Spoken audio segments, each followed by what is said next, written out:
Ginasihan sa mga taga-Butuan ang pagsayaw dungan sa sinayawang manobo sa 2,000 ka tawo. Gisabayan sa mga manobo dancers ang kanta nga Lawig Balangay nga tema sa kasaulugan sa Balangay Festival 2011. Din si Butuan City Mayor Ferdinand Amante ang mismong nikanta.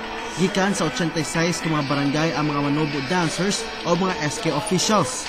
Luyo sa kainit sa panahon, maski ang mga lokal nga opisyales o ang mayor sa Butuan niapil sa pagsayaw sa synchronized manobo dancing. We will also witness today the synchronized dancing of 2,000 participants as we attempt to land in the Guinness Book of Records for having the most number of participants in a synchronized ethnic dancing.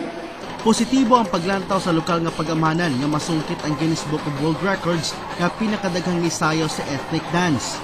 Kini ang pinakaunang higayon nga nisulay ang dakbayan sa Butuan sa usa ka pinasahi nga aktibidades aron mailhan sa tibuok kalibutan nga kaya mabuhat sa mga taga-Butuan.